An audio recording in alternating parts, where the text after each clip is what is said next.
Hi, I'm Kathryn Jean Lopez from the National Review Institute, and I'm so grateful to have with me Misha Zelinsky, who is the author of The Sun Will Rise, which I'm not holding well, but he has a copy with him too. Um, so, Misha, I wanted to talk to you. So you've written a novel about Ukraine, and which is an interesting way to go about it, but I think is an important way to go about it because one thing that is super obvious in the United States, for one thing, is people have war fatigue. Um, and once October 7th happened, Ukraine became even more in the background. And Mm. so, what is your pitch for people just to start out? You're someone who spent time war reporting. What is your pitch to people to actually why we should pay attention to Ukraine?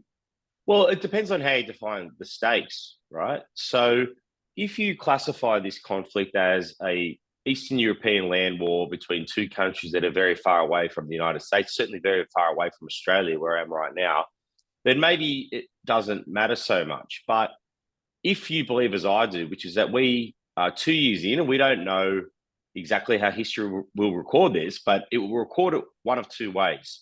We're either 2 years in to something much larger, much darker, and much more catastrophic in scope in terms of the war in Ukraine and the global implications for it and what came next.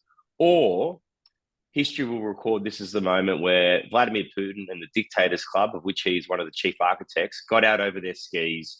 It was an enormous folly. It proved that you shouldn't try wars of conquest against neighboring nations or any other nation for that matter. And therefore, the bad guys got put back in their box, if you want. And so that's how history will look at it. And so I see the stakes of this, and I'm an Australian. We're a country of 25 million people. Australia cannot live or exist in a world where dictatorships can destroy democracies or big countries can destroy smaller countries because they don't like them. That is a fundamentally dangerous part that, if the world goes down that path, Australia can't survive in a world like that. And so I feel very strongly about those stakes. And it's not just about what Vladimir Putin's able to extract in terms of his territorial land grab in Ukraine.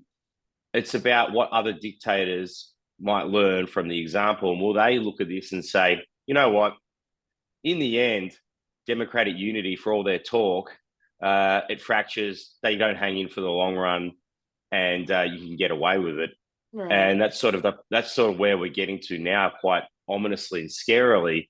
And if dictatorships like Vladimir Putin's Russia or Xi Jinping's China or others calculate that, look, you might wear a bit of pain, but after about 2 years or so, you'll get what you want.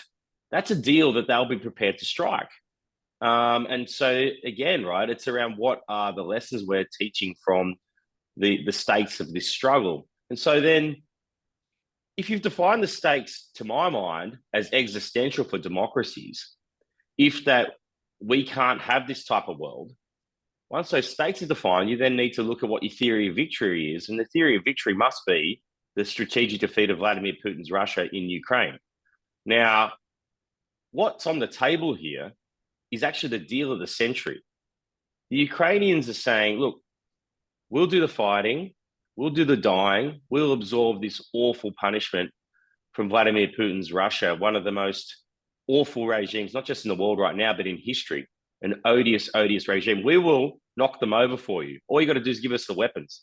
That is the deal of the century, and we may never get a deal like that presented to us ever again. So my point around there's this sort of fork in the road, if you want to put it that way, around how's history going to record this. We may very, very find ourselves regretting very, very much that we didn't take that deal. And so that's sort of how I pitch the stakes. And then once you've pitched the stakes to find your victory, then you understand what you should do. What weapons should we give? What assistance should we give? Whereas we're kind of doing it, and I think the Biden administration and the world has done a quite an excellent job. Clearly, Ukraine has gathered back over 50% of the land that Russia stole from it. after February of 2022. So they've done an extraordinary job with the support of democratic unity around the world, but it's not enough to get total victory. And so if you don't define the stakes and don't define the victory, then it becomes harder to understand what you should do. And as a result, everything becomes a bit tactical. Things get bogged down in negotiations. Why should we do this? How much should we give? And I think that's part of the problem here. And to your point, people are feeling very fatigued. Why does this matter? Why should I care? I've got cost of living problems. The world's complicated. I just would like to go home now. And we can't look away from what's happening in Ukraine. It's so, so, so important to all of us, not just Ukrainians. And yeah, I get it. It sucks. I wish this wasn't the case. And I really wish Vladimir Putin wasn't doing what he was doing. And I wish the world wasn't as it was. And I wish bad guys did not wish us ill. Having said that, denying the truth of that doesn't make it any less true, right? The world's deeply uncomfortable. These are uncomfortable truths. We have to face up to them. Otherwise, we will very much regret that we didn't. Well, also, I mean, certainly in the United States on the conservative side, there has been a lot of not only fatigue, but hostility to more support to your namesake, Zelensky. Um, No relation. No relation. no relation. But are things as clear as you make it out to be, or is it more nuanced? Well, I don't think it is. I mean, I see this as a good and evil struggle. On February of 2022 last year, Vladimir Putin, for his own reasons, invaded a neighboring country, a democracy that was not at war with him. In fact, he was already at war with it. He'd illegally annexed Ukrainian territory in 2014 by stealing the Crimean Peninsula, starting a war in eastern Ukraine in Donbass by backing Russian separatists there with Russian weapons and Russian military might. So he was already at war with Ukraine. And you can go back further, right? Russia's been at war with Ukraine on an economic and cultural basis for centuries. And so I do see it as that clear. But it really, again, it comes back to how you define it. If you think this is just a sort of a squabble between neighbors and you're kind of working out where the fence should be between them, right. then yeah, you go, well, I don't know, where should the fence be? But if you define It's it on more of an existential threat. correct, Yeah. correct, and if you say it's existential, and you say that what's at stake here is not just Ukraine's sovereignty, but the type of world that we have, then it's very clear cut.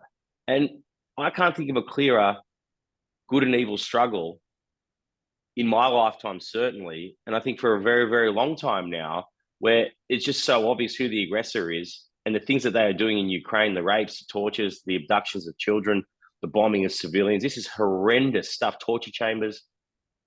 This is the worst of the worst. This is, as I said, not just one of the worst regimes in the world right now, one of the worst regimes in history.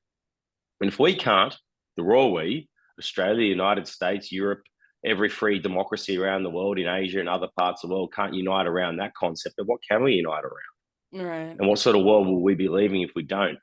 And the lesson of history, but the lesson of recent history, and particularly when it comes to Vladimir Putin, but also every dictator around the world right now, is that bad behavior, unchecked, unresisted, becomes worse behavior. Vladimir Putin has been doing this for 20 years. He started his first invasion in 2008 when he invaded Georgia. So this is not a new thing. And everyone's like, well, can we just find some accommodation with Putin? The answer is no. He's telling us that. So we should take him at his word. So you were over in Ukraine at the beginning of the war. What got you over there? Well, I'm not a journalist by trade, so I'm a war correspondent. Ironically, the thing I'm most famous for is, I guess, my Ukrainian war journalism. But I'm not a journalist by trade. I was a union leader for a very, very long time in Australian in the Australian economy, the Australian Workers Union, and also very active in the Australian Labor Party, which for non-Australian audiences is a centre-left party. It's in government right now, having won the election of 2022. And so that was my focus for a large part of my career. Also had a big, I guess, interest and a developed interest in foreign policy, geopolitics, the rise of authoritarianism. My family background is that we fled, Russian and Ukrainian background, we fled from the Soviet Union after World War II. So it's something that I sort of think about and understand on an intellectual basis, but also on a personal familial history basis. And so that was my background. I'd actually been in the United States, in Washington, doing a Fulbright scholarship looking at political warfare. So my thesis at the time was, the future of warfare is no longer planes, tanks, bombs, and soldiers. It's cyber, it's economic warfare, it's subversion, it's foreign interference, it's hacking, it's electoral interference, all these things that we'd seen the dictators doing for about 20 years. Now, of course, then I, several months later, ended up in Ukraine covering bombs, tanks, soldiers, and planes. So clearly, perhaps I don't know what I'm talking about. But that's my background in it. I've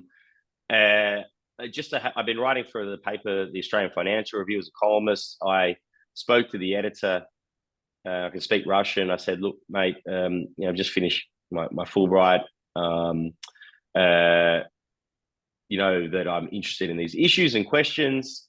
You seem to like my writing. Can speak Russian. What do you think if I head over there?" And he's like, "If you're mad enough to go, off you go." And so I went.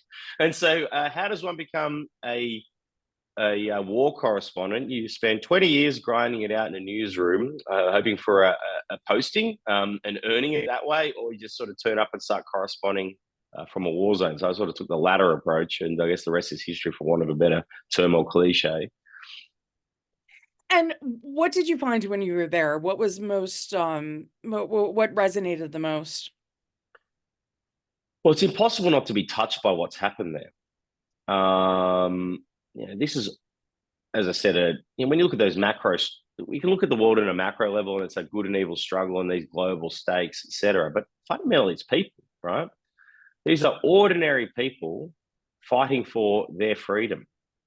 There couldn't be anything more sort of inspiring or brave than doing that. And it's an origin story that, frankly, United States audiences really should connect with, because they are throwing off their much larger, much more powerful oppressor.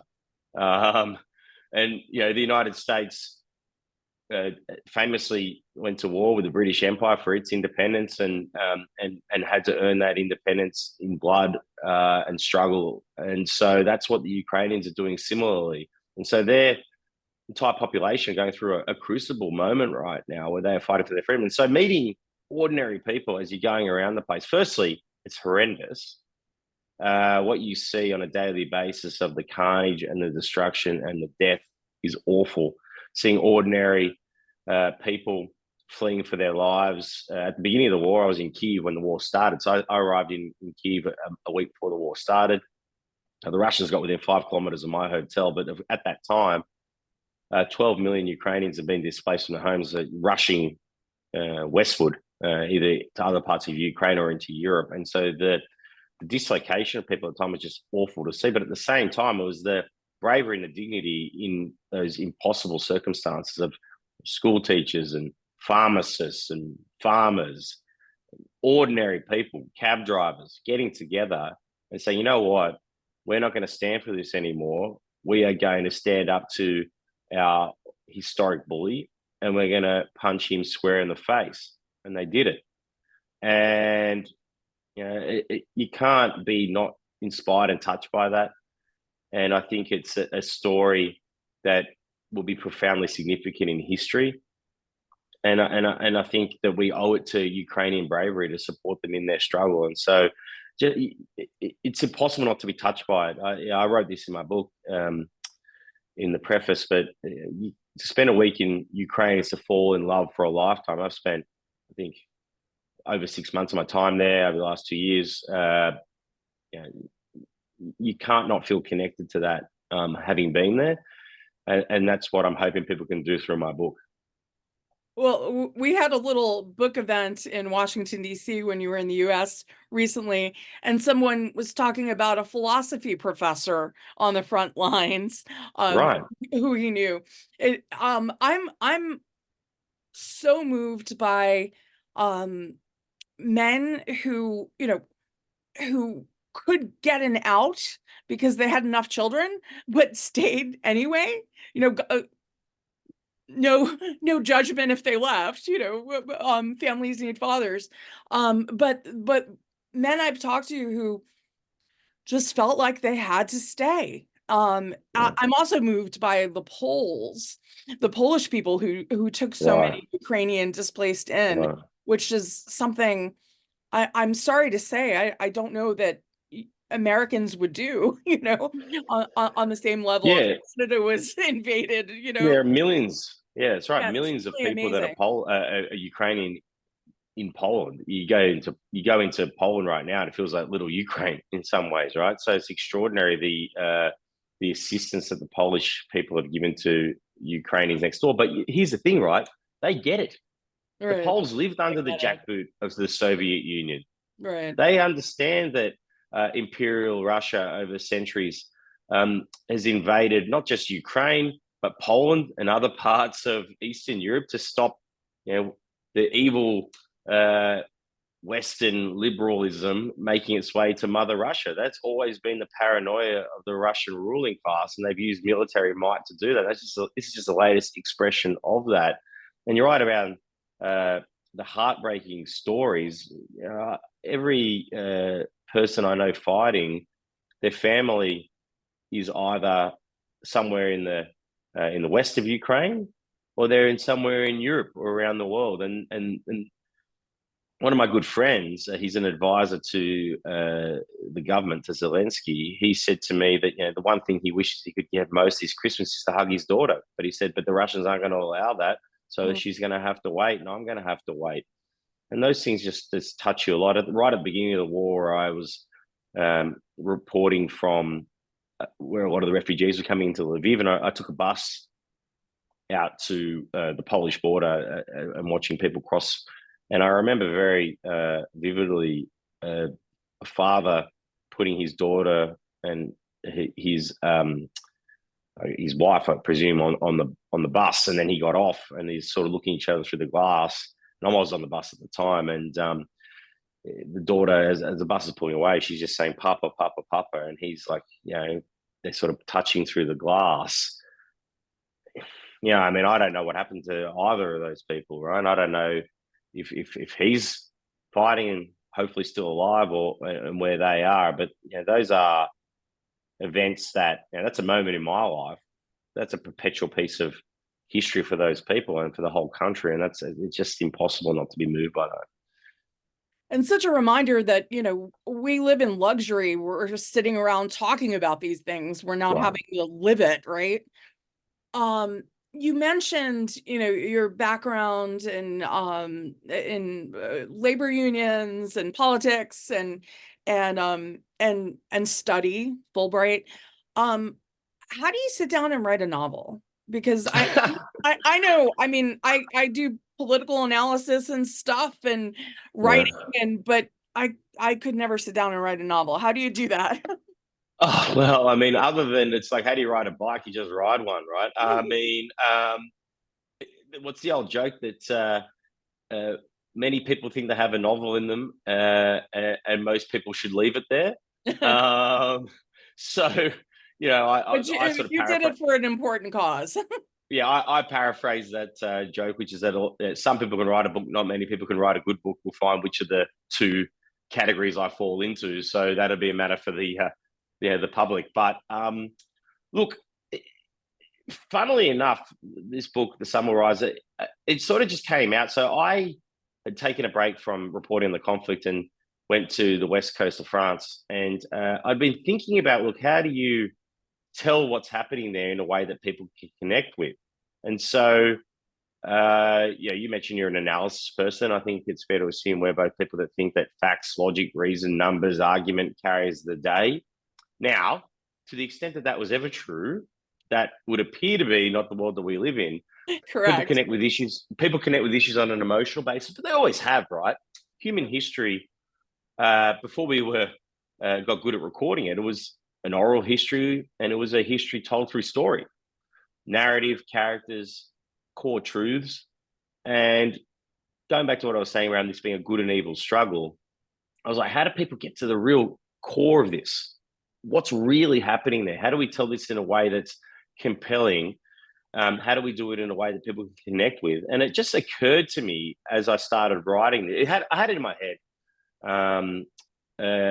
as an idea, but as I started to sort of contemplate writing a book like this, and it's fiction, but it's obviously based very much on fact. I feel sort of uncomfortable with the designation fiction. I don't know what the best designation for it is, but I would call it fact-based fiction. It's based on the things I saw and reported on, things that others have reported on, and the complex history between the two countries. But what really struck me as I thought about it is, like, since 1991, since the free world won the Cold War, we were like, job done.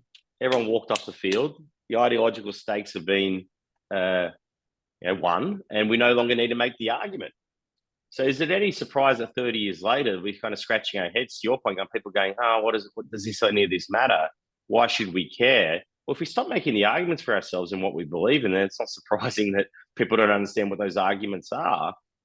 We once upon a time had a very rich history of literature that argued against authoritarianism, in favor of democracy and liberty and justice and equality. Stop doing that.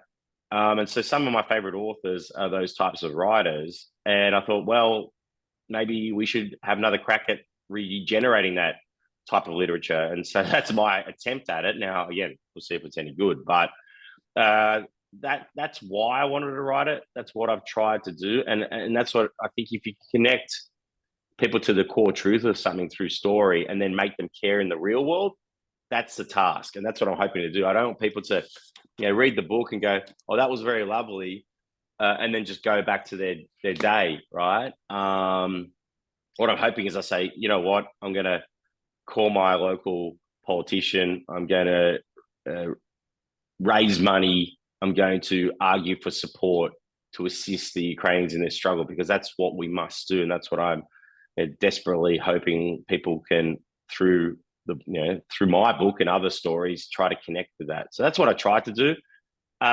It came out very quickly for me. I was kind of living the Hemingway fantasy in Basque country there in the north of Spain and south of France. But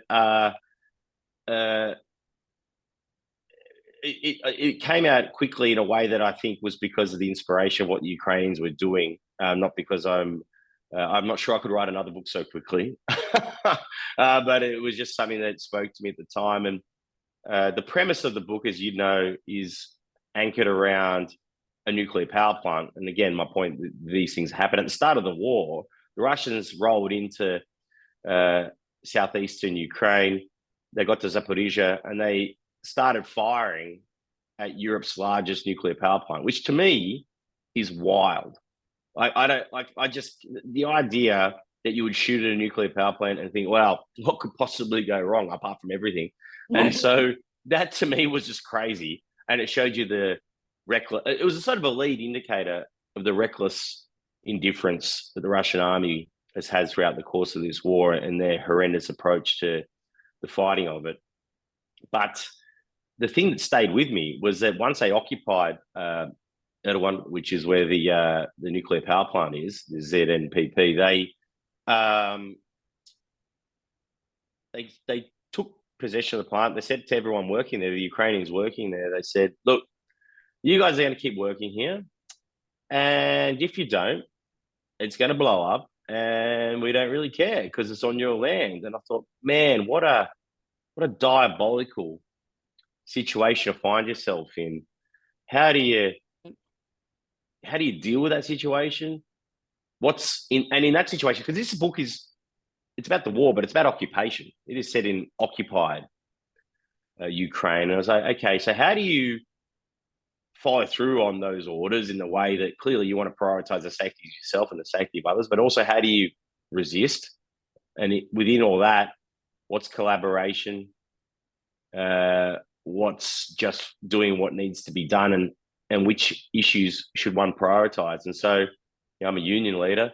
I'd spoken to a former one, and I spoke to some of the people working in and around that plant, and that stayed with me. That sort of concept of that struggle stayed with me. And the reason why I thought, what a fascinating dilemma to write about, and a horrific dilemma to write about. It's still happening right now as we're talking.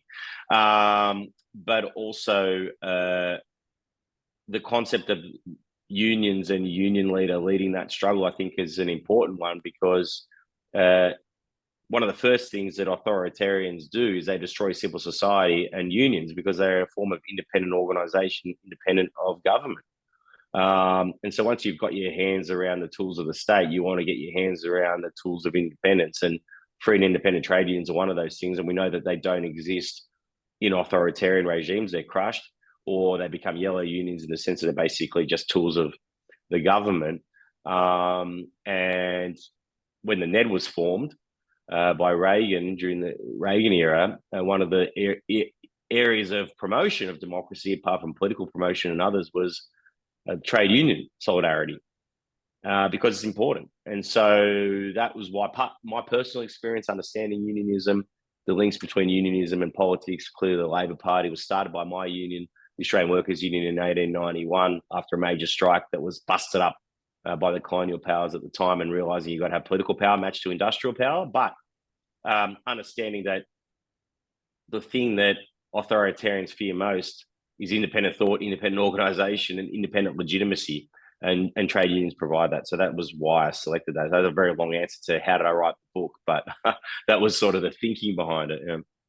Well, and you, as you intimated earlier, you, in by focusing on the nuclear power plant and the labor unions and all, you make it real for people, all of the questions that one has to go through about collaboration and just the reality of existing, makes it so that I think this is a brilliant tool to get people paying attention again, because I hope so. it's for a book about a war, it's a fairly light read, because you get involved in the people lives, and then are reminded that though this is fiction, as you say, it's the father and the daughter, on the bus.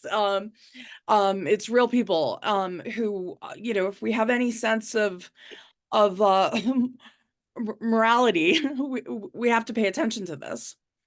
You, Misha, also did something really stupid when you were in Ukraine involving Well, Sean Penn. other than going there, Other which some than would going say there. that like I was flying in, as everyone was like, "Are you having a nervous breakdown?" I was like, "Well, I mean, no more than usual." But so You're too young to be having like a midlife crisis. So what is your Sean Penn story? Yes, you're talking about the time that I nearly Yes, killed Sean you Penn, almost got it killed. Yeah. Hollywood's sort of shining light in Ukraine. Well, so at the Well, beginning of the war, I appreciate this mistake of yours, because I didn't actually realize he was there and doing a documentary. well, That. indeed, perhaps we'll get to that, which is not everybody did, but I have certainly helped. So, so at the beginning of the war, so the war has started now, and so missiles are hitting Kiev. I'm kind of like a bit spun out by it. Also, I'd had to think about an hour's sleep, and we're told to go down. Now, of course, we knew it was coming because Putin had sort of given that kind of nutty speech that he'd given about 24 hours earlier. But nevertheless, nothing quite prepares you for missiles hitting, bomb sirens going off.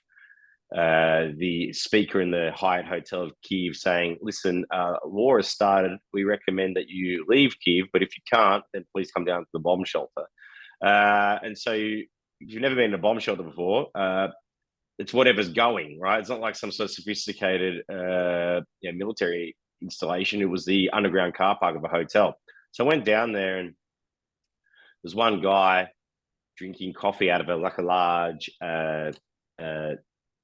kind of Gatorade tub, like a big drum of coffee.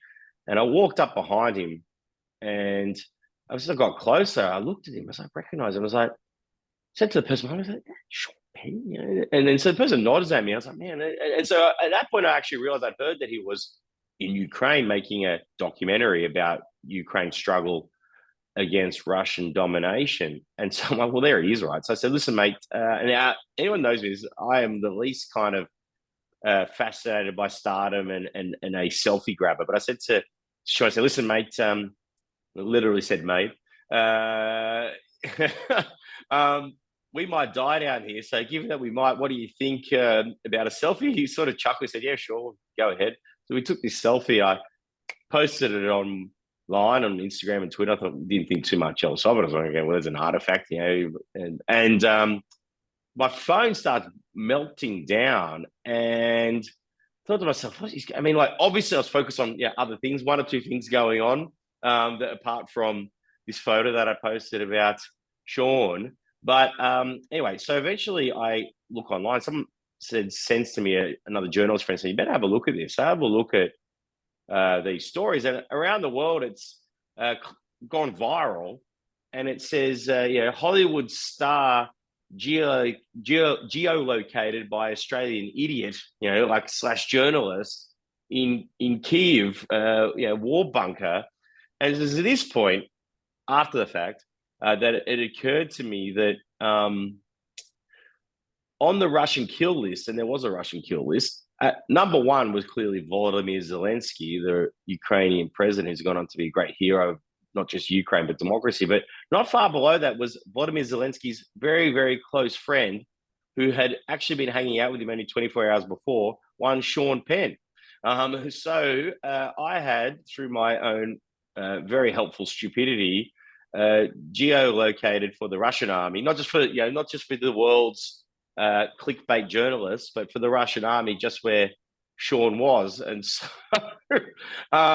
thankfully the Russians never made to Kiev. The closest they got to my hotel, as I mentioned before, was in the Ukrainian zoo, which is a few kilometers, a few miles away from the hotel. You could hear them fighting at night. So they never made it their way through to Sean, and he then got out of Dodge and left Ukraine. He's been back down. I think he's completed that documentary now. So anyway, I'm sure Sean is an avid viewer of all things relating to National Review. So, mate, if you're watching, I apologize, my friend, and I hope you're well. And if you want one, I'll send you a free copy of the book. Anyway, so it's a trap for early players. Young kids out there, if you ever become a war correspondent, don't do selfies with famous people because you might get them killed. Anyway, but hopefully it's something that, one, you're too smart to have done, but secondly, you may never have to make that choice. But anyway, so that's my rather incredible Sean Penn story. Sort of as I tell it, I think to myself, man, did that really happen? But anyway, it did.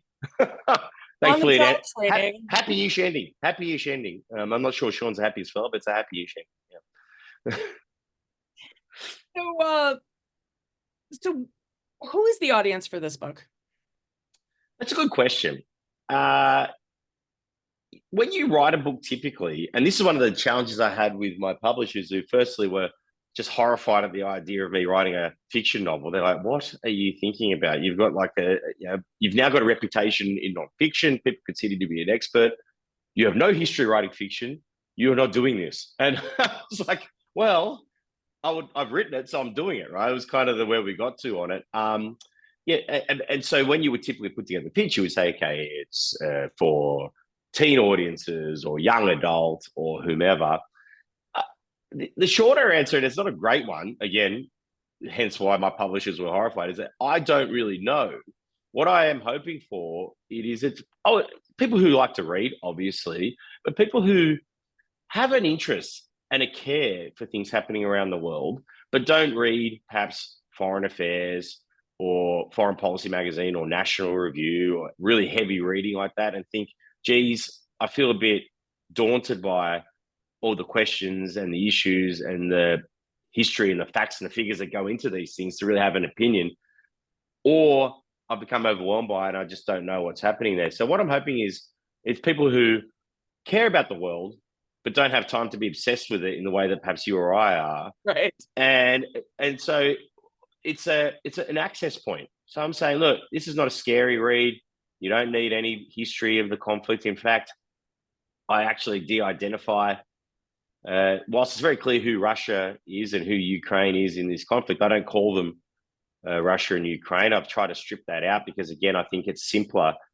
It doesn't matter what the conflict is, it doesn't matter what the issue is. Take Israel and Palestine and what's happening there right now is a classic example of this. But generally, people approach everything with some kind of, no one comes with clean hands or a clean mind, right? Everyone goes, oh, well, I've already got a view of this, and here, let me tell you about it. And so it is a way that you can get into an issue like Russia and Ukraine and get into really big, heavy geopolitical questions in a new way, in a non-scary way, in an accessible and perhaps memorable way. And hopefully there are a lot of Easter eggs in it around history that I think people, I don't know, others have said this to me that they've read and said, I saw you talked about this issue. I went and Googled it to try to find out what you were talking about. Because I talk about these historical markers between Russia and Ukraine over the years, but I don't necessarily call them by their exact names, but they're quite clear what they are if you a cursory look at it. So I think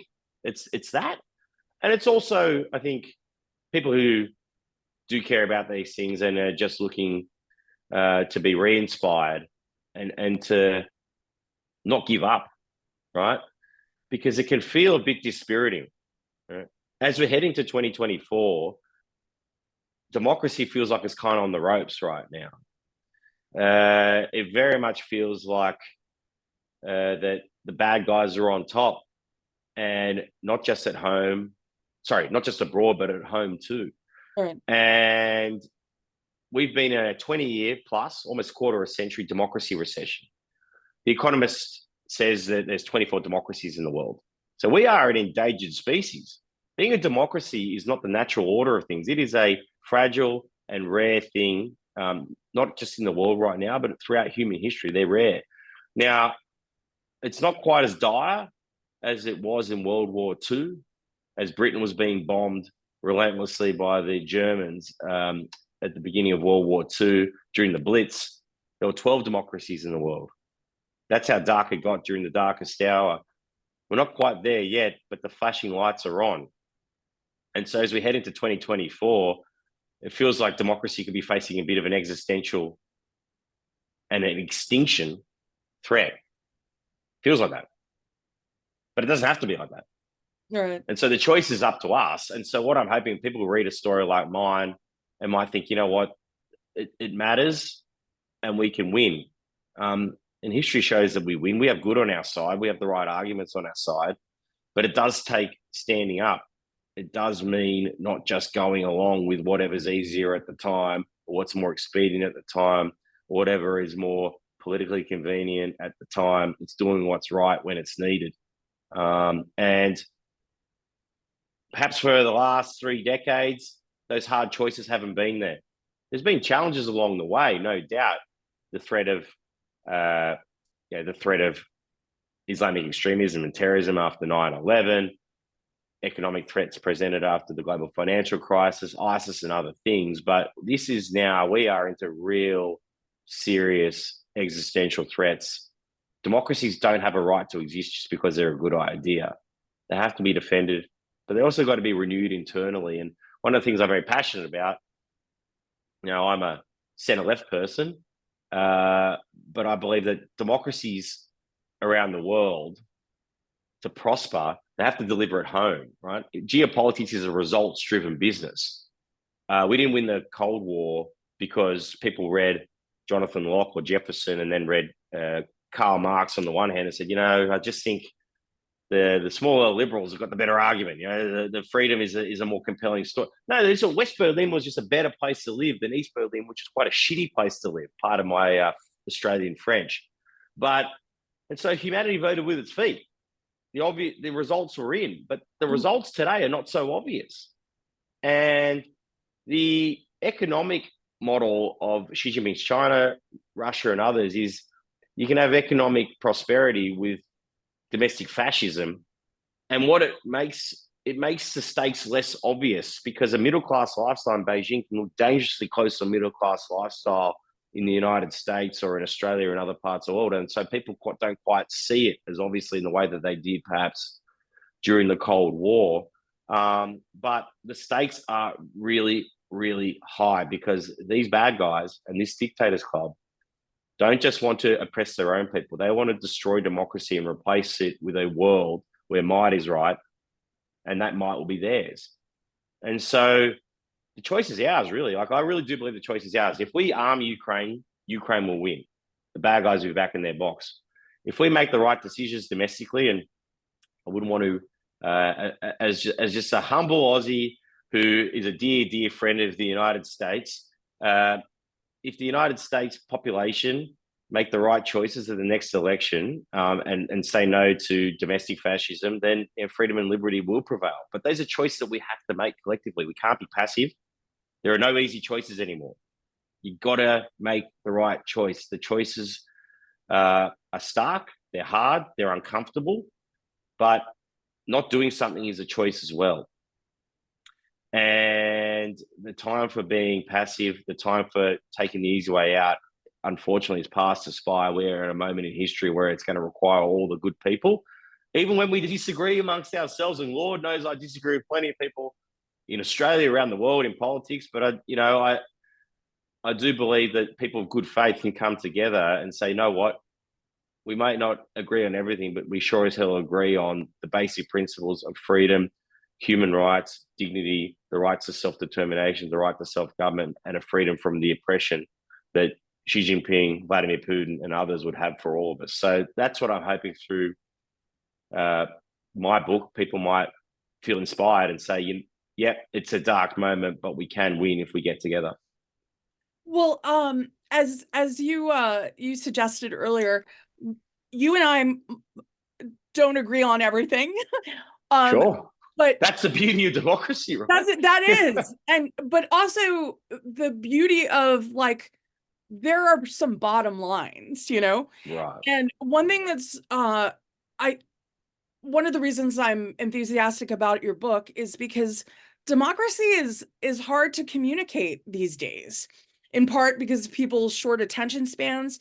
But also, I remember, and this might be an issue we would disagree on, but we had this big religious freedom debate during the Obama administration in the United States.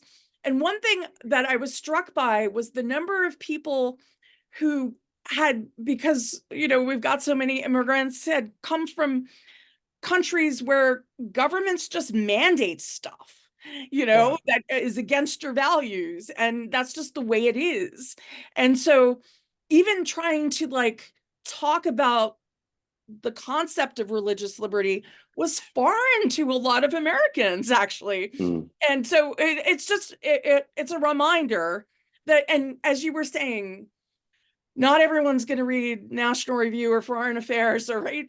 So if you can get to people with stories about, the human will for freedom, desire for freedom, well, good. Thanks be to God for that. And yeah, sorry, go ahead. Oh no, I also wanted to say, just in endorsing the sun will rise.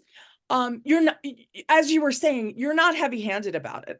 I think people are also fatigued beyond war. They're fatigued with polemics, and 100%. Yeah. and so you do a good, as you say, it's an entryway into, Yeah. people don't know That's who it. believe. This is a story that can get people reconnected to something that's urgent. 100%, because I think you're right. I mean, you mentioned religious freedom there. Democracy is hard to articulate. It's not just voting, right? That's just electoral democracy. It's not just being in government. And if you win an election, governing is not a maximalist approach, right?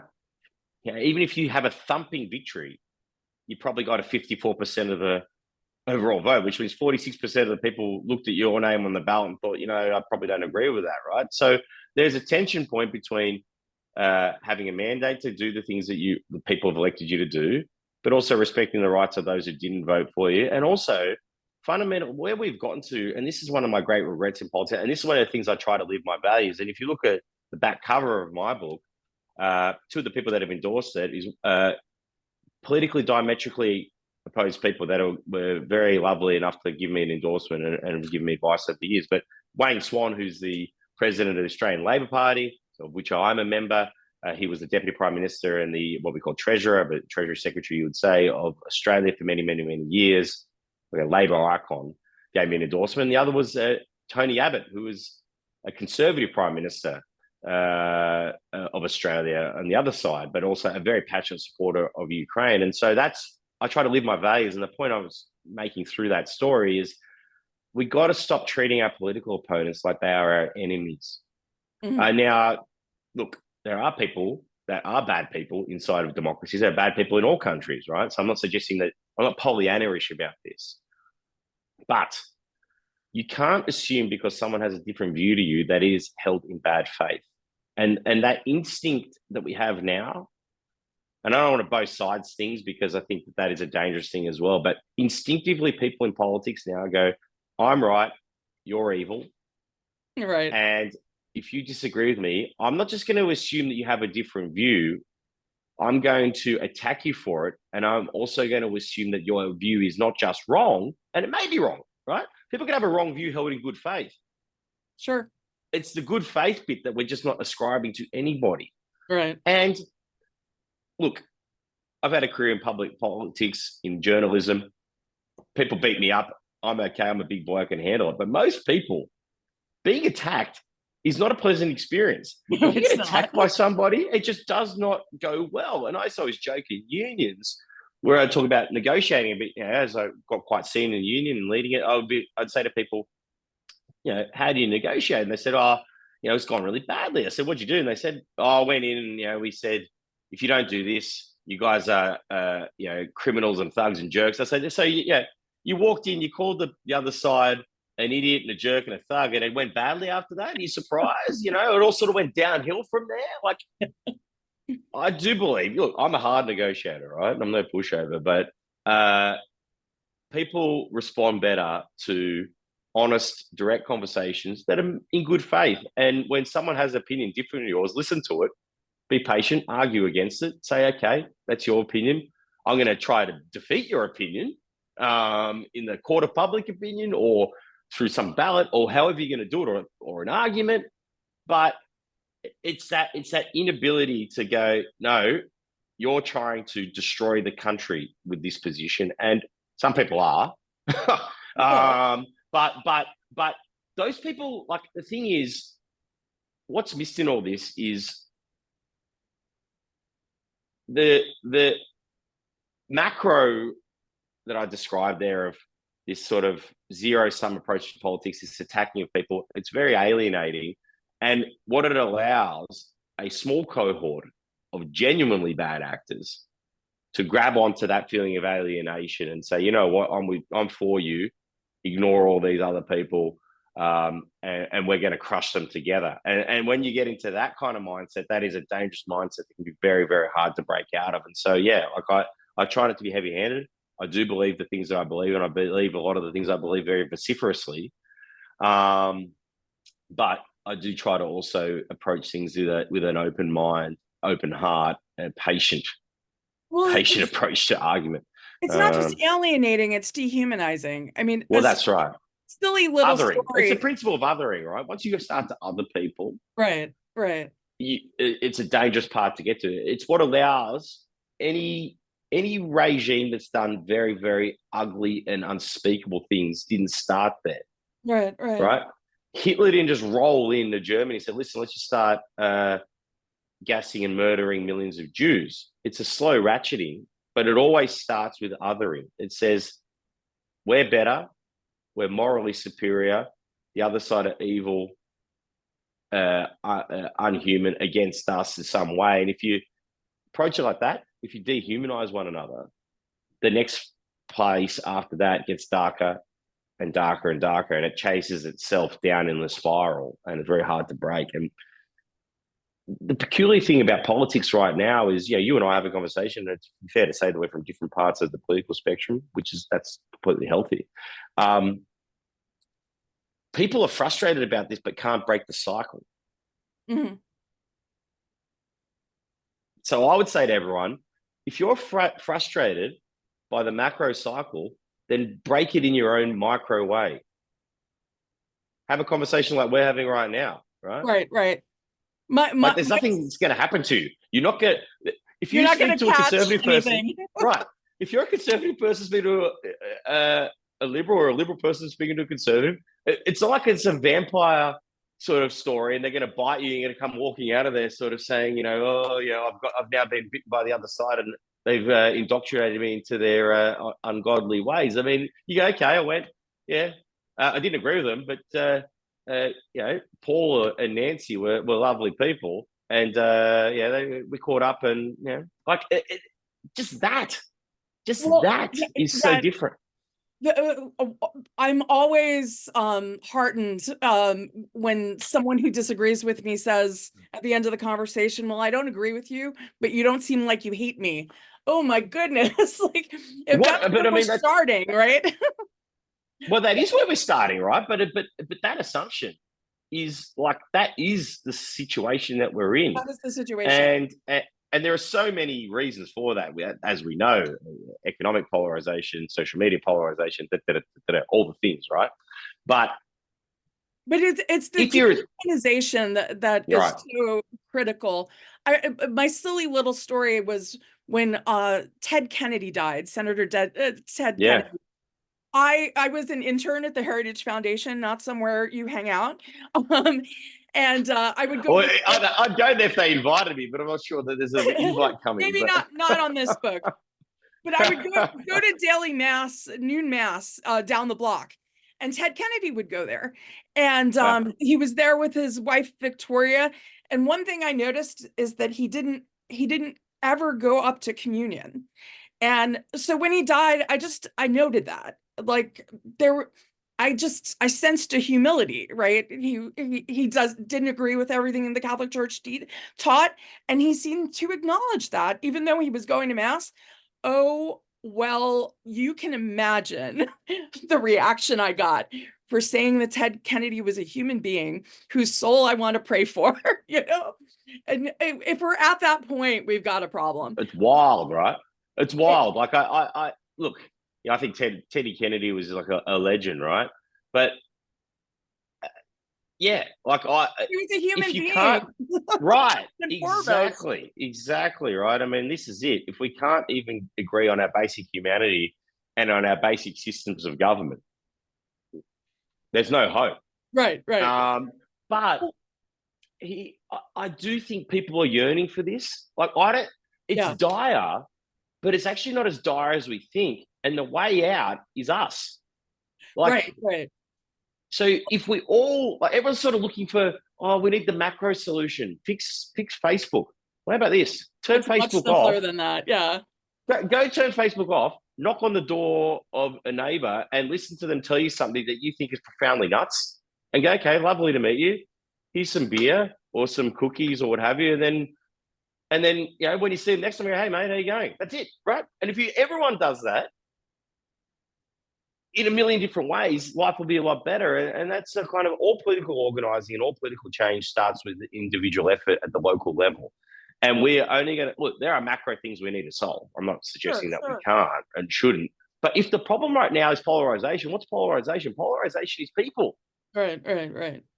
And so, we need to talk to people, and we need to talk to people who don't necessarily look like us, think like us, agree with us, but nevertheless are our neighbors and fellow community members and people that we must not just sort of live next to, but we need to seek to understand.